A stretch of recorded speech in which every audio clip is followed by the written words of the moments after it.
Without further ado, since we have such a wonderful panel today, I would like to get us started on the panel discussion. So the panel discussion today will be focusing on the ROI, the efforts, the rewards, the benefits of fostering diversity, equity, and inclusion in the workplace. And we have 4 esteemed panelists today, and I'll just do a very short intro of them, and I'll hand it over to them for them to talk about their experience and insights. So we have Margot Gerritsen. She's an executive director and co-founder of Women in Data Science Worldwide. She is also Professor Emerita at Stanford University in Computational Sciences and Engineering. Welcome, Margot. Our second panelist is Daniel Fiorentino, and he's a partner of incoming managing partner at Wilkin and Guttenplan, and they have won lots of awards, their organizations, such as Best Firms for Young Accountants, Best Mid-Size Employer in NJ for multiple times, and also Top Internship Sites and Excellence in Firm Culture. So Dan, welcome. Yeah, thanks for having me. And then the third panelist is Sheila Hemami. She's the Senior Director of Triple Ring Technologies at the current time.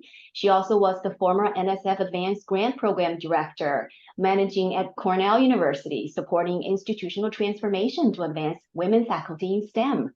Welcome, Sheila. Thank you. And the fourth, the last but not least, speaker is Sheryl Battles. She's the Vice President of Global Diversity, Inclusion, and Engagement at Pitney Bowes. And Pitney Bowes has received a lot of awards as well. For example, Bloomberg Gender Equality Index, Human Rights Campaign's Best Practices to Work for LGBTQ equality, Forbes Best Employer for Diversity for at least 5 years in a row. Sheryl, right? Welcome, Sheryl. Thanks for having me. Thank you so much. So without further ado, let's dive into the questions. So maybe just to help our audience get to know you a little bit better, each of you, would you mind sharing with us what got you interested in DEI-related work, and what has been, maybe briefly, what has been the focus of your current DEI-related work? And by the way, for those of you in the room, feel free to type in your questions as our conversation goes on, and I'll try to incorporate your questions. Since I have Sheryl on my screen first, Sheryl, would you mind getting us started? Oh, I'd love to get us started.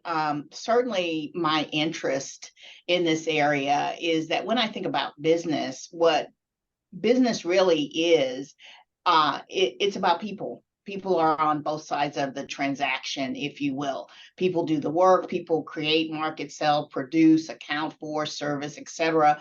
Products and services. People buy products and services, people buy and trade stocks in companies, etc. So when you think about people in business, diversity and inclusion is about who the people are and how they are treated, how they treat each other, and how they are treated from an organizational or a cultural perspective. So my interest in the area is around people. My background is that I actually have a degree in human biology from Stanford University, and spent most of my career in corporate communications as lead communicator and speechwriter for 3 different CEOs, head of investor and financial communications, etc. When I did the investor and financial comms, I said, you know, I was the person who could tell you the story behind the numbers.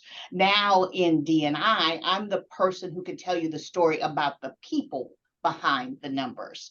So my portfolio is a global one in terms of diversity, inclusion, and employee engagement, because at Pitney Bowes, we understand that engagement drives inclusion. I can't give my all for the team if I don't think I'm part of the team. So that's who I am, and that's how I got here. Thank you, Sheryl. Sheila, would you like to introduce yourself a little bit and your current work focus? Yeah, thank you, Wei. Thanks very much for inviting me to be part of this panel. So I think the most important part of my career was not part of my intro. I was a professor of electrical engineering for 23 years and an academic leader before I left the academic sector. And, you know, if you would have said to me when I started my faculty position at Cornell University in 1995, you know, you are going to end up being a champion for DEI, both in the academic sector, but then also leaving the academic sector and having that be something that you've always worked toward, I would have been shocked. Okay. I was the proverbial sheepdog. I went through an undergraduate engineering program at the University of Michigan, and I didn't really notice that there weren't a whole lot of people who looked like me, or a whole lot of people who didn't look like kind of the middle of the bell curve there. I didn't notice that until I was a senior. And when I got to Stanford and did my PhD, I started to notice that maybe the gender diversity there and the racial diversity was not quite representative of the world at large. But I went on to Cornell, and when I got there, there were 12 women faculty out of 240 faculty in the College of Engineering. And that was really where I was the only one in my department. That was where I really started to pay attention and say, students perhaps are not seeing people that look like them.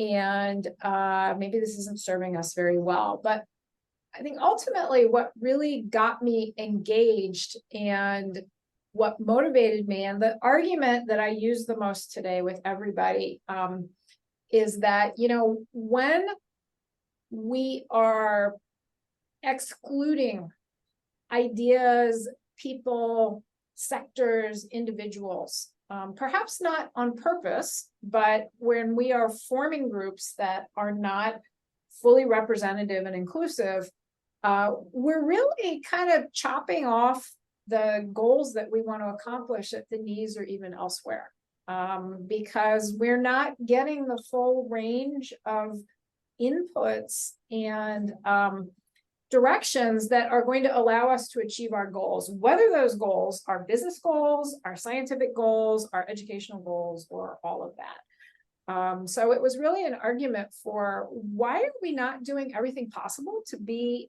as good and accomplished and get as much done as we possibly can? And it was that perspective that I brought at that time, and that I have continued to bring as I have worked on these issues, along with moving through my technical and management and leadership career. Excellent. Thank you, Sheila. Daniel, would you like to go? Sure. Yeah.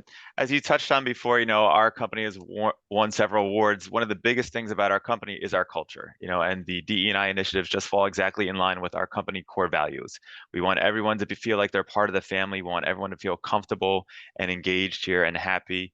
We think that our company should be representative of the world around it. It's a diverse world, so our employees should reflect that same thing within the company on there. So in a sense, it kind of just comes natural for us to have this passion for that diversity, because it's part of the backbone of our organization on that. Aside from that as well, it's just from a business perspective, how can you not do this? This is the right thing to do. And there's so many studies out there that just show how comfortable, engaged, and productive employees feel when you're embracing all the differentiation and the innovation that could be out there. So there's a lot of reasons to do this, other than it just being the right reason to do this. It's part of who we are at WG. Mm-hmm. Wow. Thank you, Dan. Margot, would you like to introduce yourself a little bit? Yeah, everyone said already. I completely agree with. So I don't have to explain that now, why I feel it's so important to have diversity, because Sheila and Sheryl and Daniel did such a great job explaining that, and I completely support all of what they said. And my own journey started in STEM about 40 years ago, and for those 40 years, I've very, very often been the first or only woman in what I did. And in the beginning, like Sheila said, I was fine with that. It was expected. It was a cultural thing. Holland, I'm from the Netherlands, which you may hear from my accent.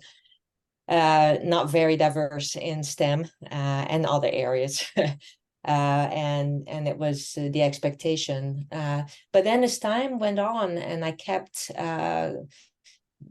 dealing with the same problems, not just for myself, but for women around me, for students I was guiding and mentoring, I really started to question why, after decades of efforts, because there were absolutely STEM, girls in STEM efforts, also in the 80s and in the 90s and in the noughts, why we're not getting anywhere. And right at that same time, data science and AI really started evolving very fast and both became a very critical field. There's a lot of decisions that we make in our societies that are data-driven. And so people that are in that area wield a lot of power and a lot of influence. And they're really part of the new wealth creation. And lo and behold, of course, in that area, very, very few women. So in AI, for example, we have 5 to 10% maybe of women developers. In data science, it may be a little bit more, but it's hard to measure because there's no shared definition even of what it is. But estimates are maybe 20%. So at those percentages, you are below what we call a critical threshold of representation. This critical threshold is maybe around 30%, where people stop considering themselves to be different and stop being regarded by others as different. And I started saying myself, well, at Stanford, where I was working at the time, there's a lot of Stanford connections here. In the institute I was running, and as associate dean, I really wanted to create within my own environment a different culture. And so the first thing we did is raise that level, which wasn't as hard as people make it out to be. Just required openness and some really good understanding of how we were hiring, how we were admitting. And anyway, we changed it. We went from 5-10% to 40% women in those environments. And the change in culture was unbelievable. Right? Well, not unbelievable, because I believe that that this change in culture happens, but it was amazing to see. And it really made such a tremendous difference in everyone's output and the quality of our work. And so I'm a huge believer. But anyway, we managed to do that locally, but we weren't doing that. I didn't see much outside in the field. And in the meantime, AI and data science just growing in importance. And look at the wealthiest people in the world right now. There's a lot of men, some women, very few, who sit on an enormous amount of wealth, and it's just not shared. Now, there's one thing to think about Silicon Valley, is another thing to think about the world. Data science and AI are also tremendous opportunities for economic prosperity and in improving economic prosperity for people of all sorts. And so thinking about that and thinking about really needing to raise visibility of women, to lower barriers to entry, to make sure that they thrive and are supported and feel that they belong. We started with a very small conference in 2015 at Stanford, very quickly grew into this worldwide movement that we have now, with conferences and datathons and workshops and so on. And really the purpose of Women in Data Science, which I now work for full-time, so I left Stanford to do that and dedicate myself to it, is really to ultimately normalize the presence of women in this field. Oh, excellent. Thank you so much for all the introductions. So I'm going to drill in just a little bit more into the central theme and also some questions our participants raised beforehand in the registration form, is that what are some ways to measure the impact or benefits, or speaking to the business case of DEI in your particular context? So far I've heard you have talked about it. For example, you talked about representation, critical threshold, and also some related to employee or coworker productivity, innovation, quality of work, and things like that, and engagement, or more for a business perspective, business goals, research goals, and helping to educational goals, or reaching these goals. What are some specifics, maybe metrics, maybe just ideas that you use to help measure or make it visible what DEI can bring to your context? Can we start with Margot, since you are, so we'll go the other reverse direction this time, so everybody has a chance to go first. Margot, would you mind sharing how you do it? How do you measure? What kind of metrics you would recommend people looking into to facilitate, to persuade, or maybe just to elevate the effort of DEI? Yeah, so it's a topic of conversation in our organization very, very often. Because we are worldwide, it's a little bit hard to measure our own impact in the worldwide context, of course. We are only one of many, many players. We keep track for the community of engagement numbers, of course, of women. But the main thing for us is individual impact on individuals, really understanding what women in our community, and we have, many thousands, what they go through, how they look at their career, the opportunities they've been given, how they feel supported and connected. And so we do surveys on that. For our own work, we look at, people that are engaged with what we do, what is their path afterwards, what has been the impact of what we do later. In academia, for those of you who are in academia, we often do surveys right at the moment we complete a program, right? So you look at the course and you do an evaluation, a class evaluation directly at the end. I've long convinced myself that these are not very useful surveys. What you really want to understand is what is the impact in the long term. And so at university, I started asking students a year or two after they took a course from me, what impact has this course made? Has this course stayed with you? Has this led to doors opening for you? How do you look back on what you learned now? And that's the sort of surveys that we're looking at, really, because it's really hard for people when they're first engaging in our programming to see what eventually this would have done for them. Some people say, oh, this is life-changing, the moment they fill out the evaluation. But we'd like to see if it really was a little bit later on and what we can do better. So those are some of the metrics that we use, some of the KPIs that we have in our own organization. When you think about women in data science or AI or STEM in general, we typically look at it as an education, leadership, and innovation, and these three pillars, and they're all really important. And it's actually really, really difficult to define very good metrics, even for engagement in that. For example, with innovation, how would you measure? Do you look at the number of publications that are published with women authors? Hard to do, because you don't really know exactly how much they put into those papers. From field to field, first author, last author have different meanings. It's really, really difficult to dive into that.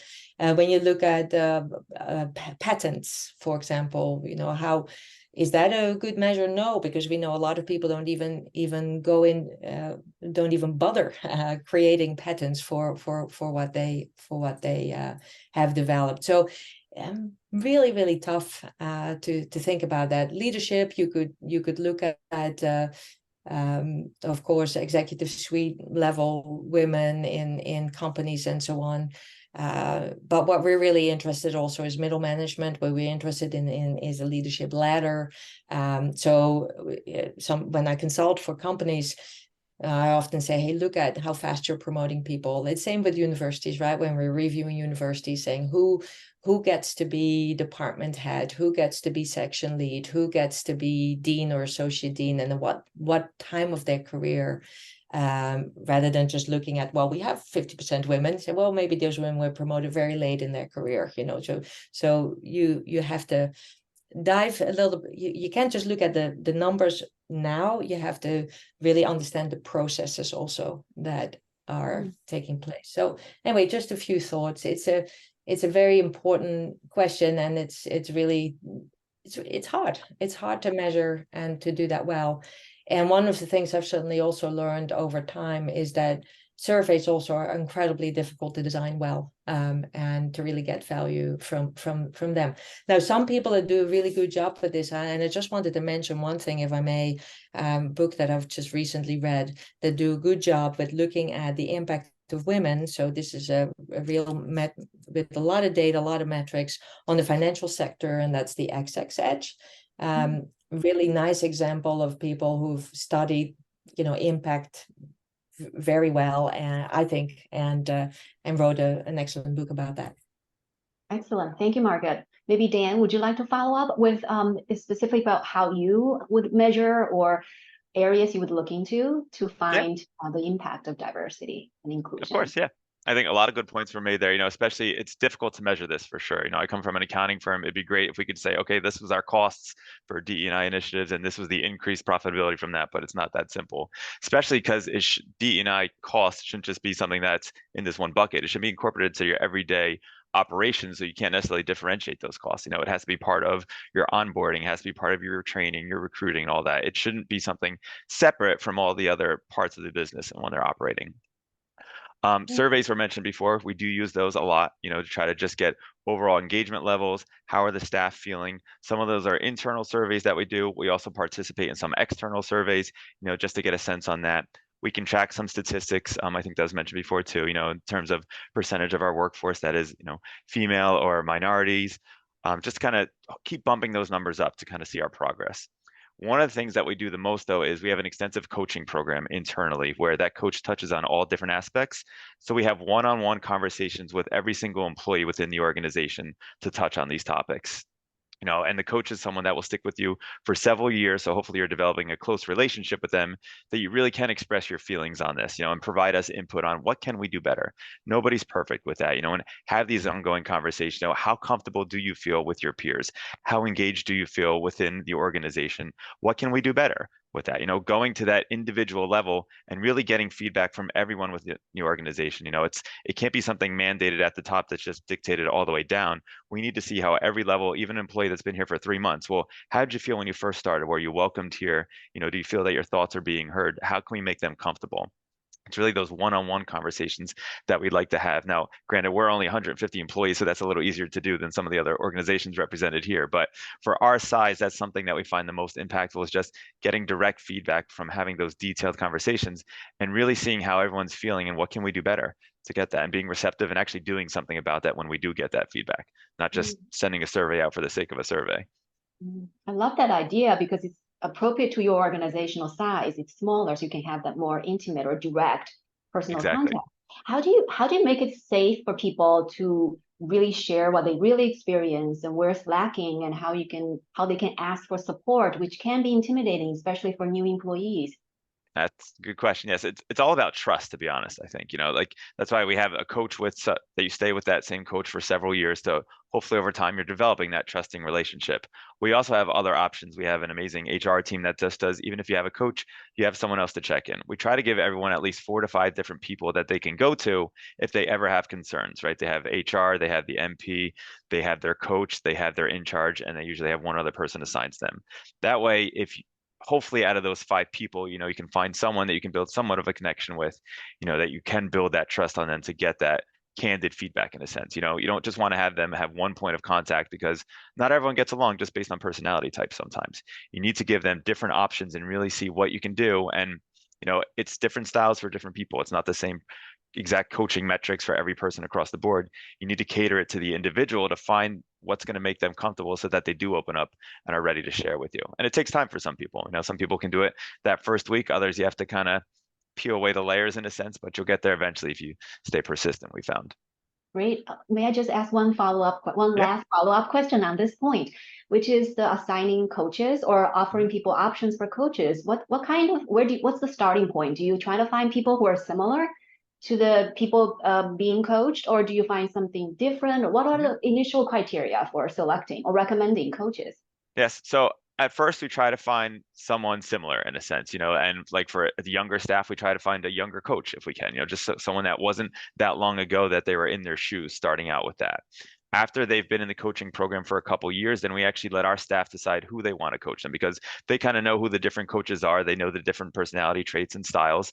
And then we actually let the staff vote, like who would they like to have coach them. So for the first couple of years when they're just learning everything, we kind of help guide them in a sense and try to do our best to match up different personality types or what department they're going to come in or what kind of background we think they're going to be working with to help set them up for success. But after a while, we kind of put it in their hands, say, okay, now that you understand how the coaching program works, let us know who you think would be the best fit for you. And we'll do what we can to accommodate that and help them out. Excellent. Thank you so much for sharing the Yeah. details. Appreciate it. Sheila, what would you like to add? Or in your area of work, your focus, what are specific metrics or areas you look for to look at the benefits of diversity, equity, and inclusion? Yeah, so I think that I really would like to start off with something that Dan said. I don't believe that DEI is something where you say, okay, we're putting this much money into it, and now we're going to draw straight lines between that and things that we're going to measure around DEI. Because that puts it in a box. And what Dan said was, this is really something that needs to be incorporated into everyday operations. It's not something separate. And I will argue very strongly that the ROI of incorporating DEI, which is really incorporating everybody, ensuring that people are happy and comfortable and able to come to work and do work, right? That at the end of the day, let's face it, we are living in a capitalist society, and writ large, nobody cares unless you're making money. Okay. And that even holds for a not-for-profit, as Margot, if she hasn't learned, will learn that, you might be not-for-profit, but you still got a bottom line there to try and get something done. And I would argue, let's take a lesson from the National Science Foundation Advanced Program with metrics and measuring things. And, to some extent, it doesn't matter what you measure. Okay. You got to start measuring something. And here's where we were before we started this program. Fill in the blank. So let me take my current company. We are an engineering company. We provide engineering services. We have clients. We have an average size of contract. We have a TRL level that our clients come in at. There are all kinds of metrics that I can define around that. Are we getting more contracts at lower TRL levels when we put more diverse teams on it? Are we, and never mind more diverse teams, just as we incorporate DEI, the company is at a different place where it is today than it was 6 years ago before we started worrying about this. So it doesn't matter what you measure, pick reasonable measures, look at the data. Whatever you're doing, you're going to learn something from that data. You might have picked the right measure. You might have to go tweak it and track that over time. And if the company or organization has implemented a DEI strategy, that is going to be a contributor to the evolution of the company across time. So, I'm very action oriented. There's no right answer. There's no wrong answer. I would say that, it's really looking at, with a more inclusive, comfortable, happy workforce, happy people and productive people, the company is going to do better. So let's just look at a variety of metrics and see what's reasonable and move on. And I think Sheryl probably can say a lot more about this because she has a lot more experience working in the private sector at a large for-profit company. That's right, Sheryl. And also you're in charge of DEI. So would you like to share how you look at metrics for DEI? I agree with everything that's already been said and just would pick up on a couple of the points. First, as Sheila was saying, when you think about, there's a lot of discussion now about ESG, and fundamentally, the move towards corporate social responsibility and or ESG, and they're the same, but one is more geared towards investors, is that there are some fundamental things that companies do that create value for shareholder that are non-financial. So you're not going to be able to find it on the balance sheet in terms of a direct correlation, but that if you look at what a company is doing in certain other areas, including diversity and inclusion, including innovation, including, whether it's client focus, et cetera, if you look at what a company is doing in those areas, those practices are creating the foundation for sustainable long-term stakeholder value. And those stakeholders include your shareholders. So part of the measurement, D&I, from a sustainability perspective, is a very customized journey. I can't give you a playbook that will work at your organization because it's got to be authentic to who you are. And so it's got to be aligned with your values, your culture, and your business strategy. And so how do you measure success in your environment? So there's some flexibility there in terms of how you look at it. For us, we put a lot of stock on culture. You can have, it's the Drucker quote, right? Culture eats strategy for lunch. We say breakfast, lunch, and dinner. You can have the best strategy on the planet, but if you don't have engaged people executing that strategy, it's for nothing. And so the second piece about this is about optimizing your investment in human capital. Every single person you bring aboard is an investment in human capital. So why not, as we've heard Sheila say, Dan say, Margot say, why not get the maximum value from that investment by utilizing the talents and skills that you're bringing in?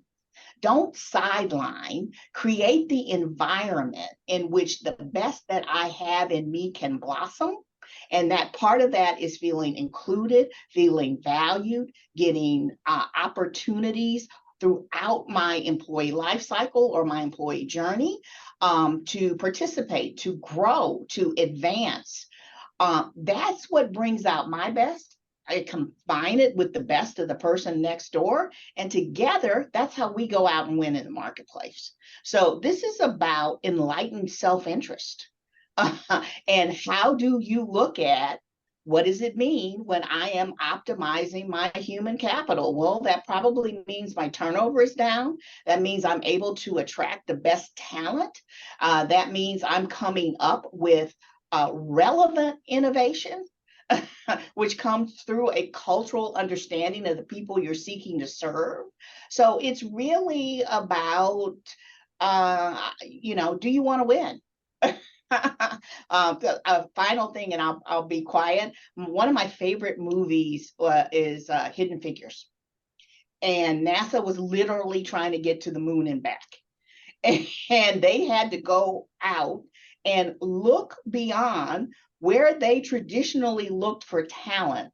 And they took that talent and combined it with the talent that they had, and they got to the moon and back safely without the capsule bouncing off of the atmosphere and spinning out of control into space or being burned up as it came through, right? It was a big deal. And it wasn't performative. It wasn't for publicity. It wasn't because it was, a good thing to do. No, they had a job to do, and they took a broad look at the talent necessary to get it done. That's what diversity and inclusion is about. So when people come to me and say, oh my goodness, why are we talking about diversity? Or what, how do we know if diversity is working? I always say, well, what's your moonshot? What are you trying to innovate? What market are you trying to enter? What problem are you trying to solve? Because no problem is solved through groupthink.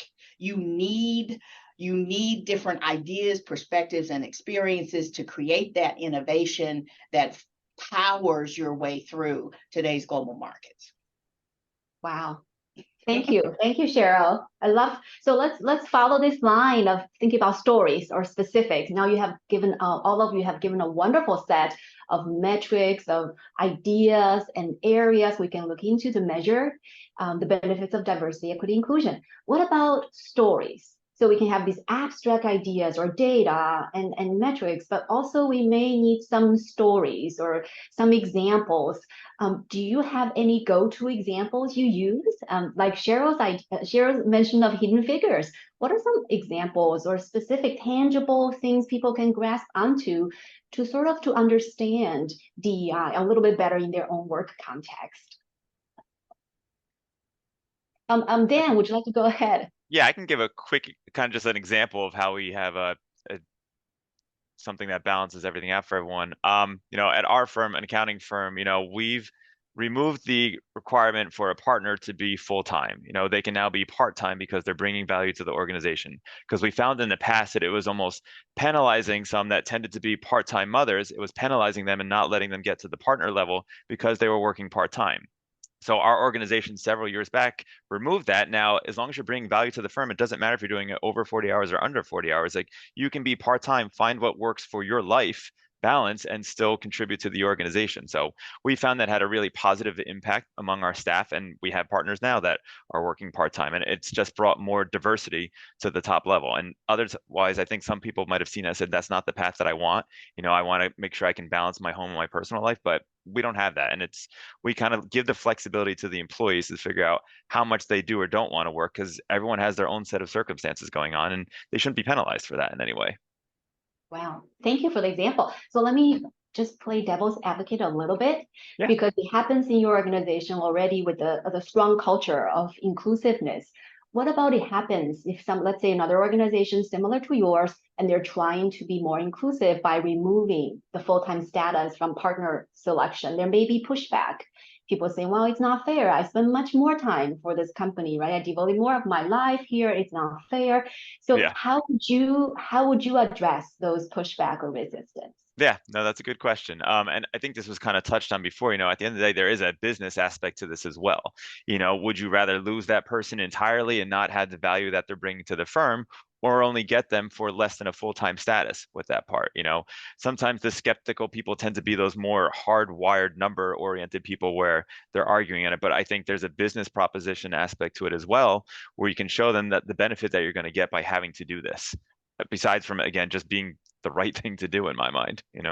How do you define value? Sorry, Sheila. Yeah. Do you have a question, Sheila, or a comment? Well, I actually, I wanted to make a comment on, Wei said, well, people say, oh, that's not fair. And, I think that fundamentally, I like to say, okay, if we're going to do everything the way we always did it, then, African Americans would be 3/5 of people and no women would be voting. Right. So that's just a losing argument to start with, right? That life is not going to change, or it's only going to change in ways that are going to help me. But I also want to say, I think on these types of issues, on any issue, actually, any issue, but these issues are an issue, there are three kinds of people in an organization. There are the educated, there are the educatable, and there are the waiting to die. And you can only work and move forward with the first two. The people who are going to dig their heels in and say, come hell or high water, you know what? The world is just going to pass them by. And the organization cannot waste time trying to convert those people, because it's just not happening. So, I just wanted to throw that in with regard to this argument of fair. Life isn't fair. Very few things are fair in life, right? A die can be fair, but other than that, this is an area where we are all unique people and unique organizations, and nothing is going to be cast in concrete and set in stone. Thank you, Sheila. Margot, go ahead. Yeah, I'd love this discussion. I just want to follow up. When we look at students in class, we don't give A's for effort. And in fact, that's often, we often joke about this, saying you don't deserve an A, just you put in a lot of hours, right? You deserve an A because you came up, you showed us true understanding. And when we're working with companies, we often see that in this fairness debate creep up as well, when people say, I devote all my hours to this company, and say, well, maybe you're not even as productive as this one particular person who was the big innovator and maybe did that part-time. So we have to be so careful with that argument, right? So I'm devoting all my time to it, so I deserve this, and it's not fair someone who works part-time or is not seen to be putting in so much time, gets through faster.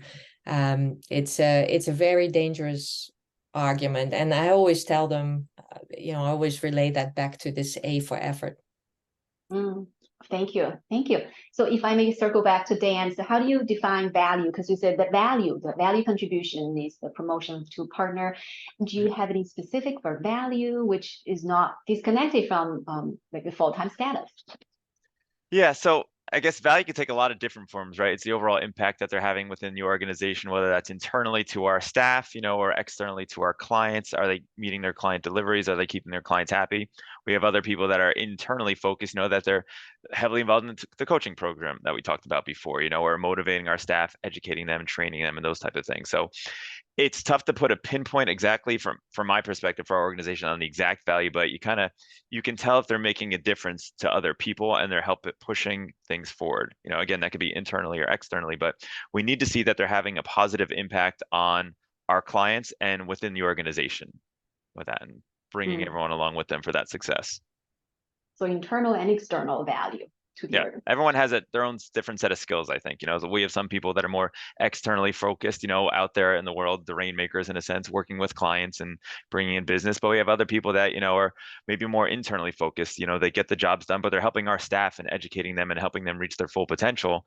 So we put just as high a value on that as well. You need both sides of it. Thank you. Sheryl, would you like to weigh in on your take in terms of, you mentioned Hidden Figure, and I think Radhika resonated with the movie as well. So any other examples you give to people who are probably still educatable, using Sheila's term, but not yet there, who hasn't grasped the idea there, but do you have any examples or stories and things you use to help them understand? Well, we do a lot of storytelling internally. And again, the focus, the beauty of diversity and inclusion is that it's a way of working together, opening up to the talents, the skills, experiences, etc., that each of us has, understanding those complementary strengths, and then figuring out how can we put them all together and use them to go out and accomplish our common goals, right? That's the vision behind it. So when you think about storytelling, then we tell stories of people who are helping us win in the marketplace. And when it's a team of, and when it happens to be a team of 5 women who are leading the sales charge and just got one of the largest contracts in history, it makes our point that there's no age limit on talent. There's no gender mold for talent. There's no ethnicity for talent. And I can go on and on and on and on through the various aspects that make each of us us. And that's what, that's I think really where, when organizations think about telling stories, that think about the people, again, no A for effort, think about the people who are out there producing those A's. and what's their story? What do they look like? Who are they working with to make that happen? And by and large, we talked about it earlier, if you're reflecting your markets, if you're reflecting your clients, if you're reflecting the talent pools around you that you're pulling for, you are diverse. And the one thing I always find is we don't have a practice of talking about human differences in a constructive manner, right? So you walk into a garden and you see a rose, a mum, sunflower, and a lily. And you know what you comment on? All the beautiful colors, all the different smells, all the different heights, all the different trees and shrubbery surrounding them. Diversity is a natural concept, biodiversity, natural concept. Yet when it comes to walking in a room of different people, that doesn't tend to be what we say.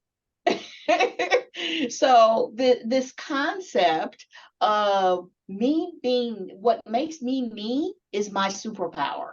And it's very different than what makes Dan or Sheila or Margot. And it's when we come together and figure out who does what, that's when we can go out and conquer the world. I hate to use sports analogies, but that's what sports teams do. They take people with different talents and skills and experiences and they put them together and they're a team and they win. Wonderful. I I love the love that garden. analogy, by the way. I think that's fantastic. I always use rugby teams as a great example for that. You know, they're not all 6'7", weighing 250 pounds. You know, you need different talent on that field. Excellent. I love the garden analogy as well, which is beautiful.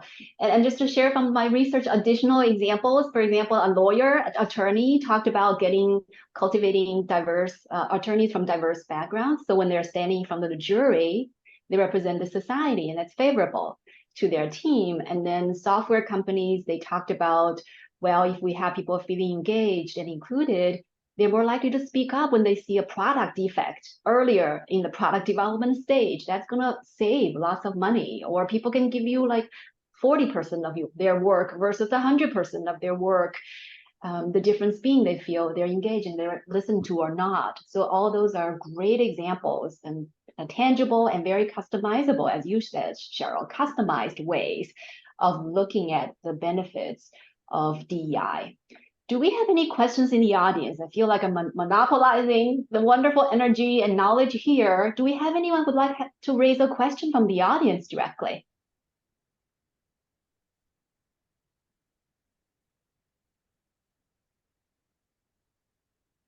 Well, as you think about a question, feel free to just unmute and talk or type into the chat box. Then I'm going to ask my question, sort of wrapping us up a little bit, 5 more minutes to go. So, yes. So what is the best advice you have received or you have given, and the worst advice you have received related to any DEI related work that you have had so far?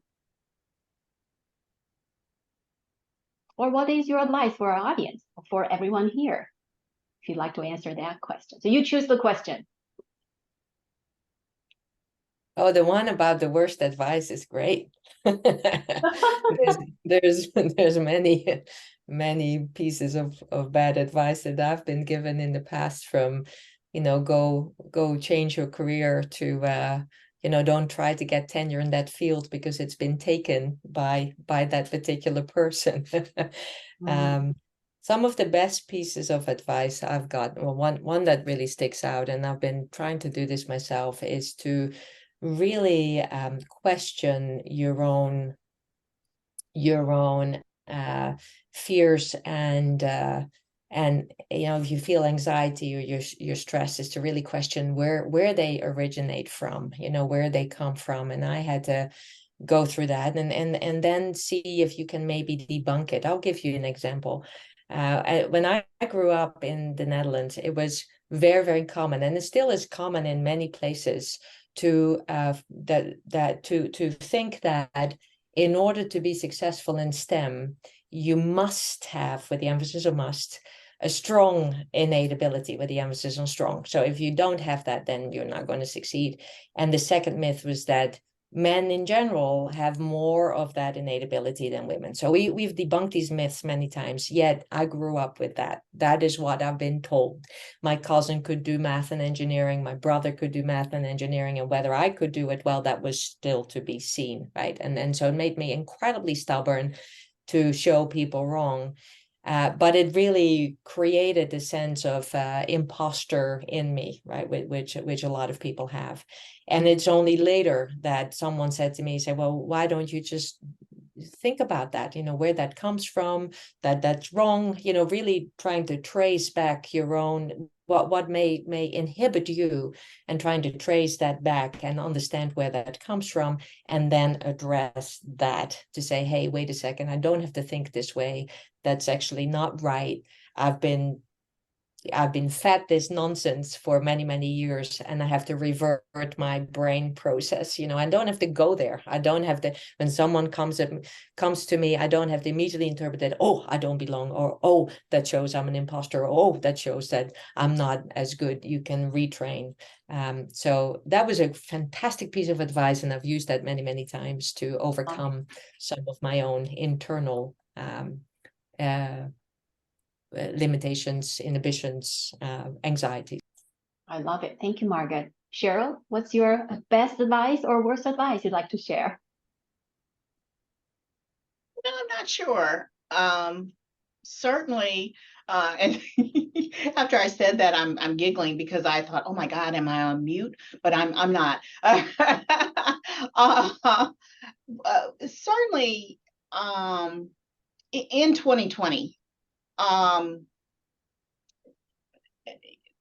right after it was declared a global pandemic, and the kind of shelter in place mentality was very prevalent in the way people were operating.